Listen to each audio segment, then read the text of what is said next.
சிவம் என்ற சொல் ஒரு மகா மந்திரம். இதற்குள் அனைத்தும் அடங்கும்.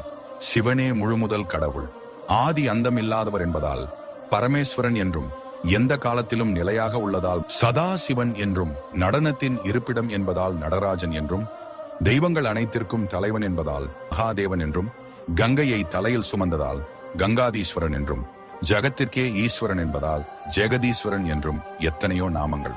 ஓம் என்ற பிரணவ மந்திரத்தை அடிப்படையாக கொண்டு படைத்தல், காத்தல், அழித்தல், மறைத்தல் என்ற 5 விதமான அருளை அளிக்கிறார். சிவம் என்றால் முழுமை, இன்பம் என்று பொருள். சி என்பது அறிவு, வ என்பது மனது, எம் என்பது மாயை. அறிவை கொண்டு மனதில் இருக்கும் மாயை விளக்கினால் நமக்குள் இருக்கும் சிவமாகிய ஆற்றல் வெளிப்படும் என்பது இதன் பொருள். அன்பே சிவம், இதுவே சிவசக்தியின் ஐக்கியமான வடிவமாகும். இதில் சக்தியாகிய அந்த வடிவத்தை நீக்கிவிட்டு படித்தால் அந்த வார்த்தை சமமாகிவிடும். சிவனை விட்டு சக்தி நீங்கினால் உயிரற்ற உடலுக்கு சமம் என்பதாகும்.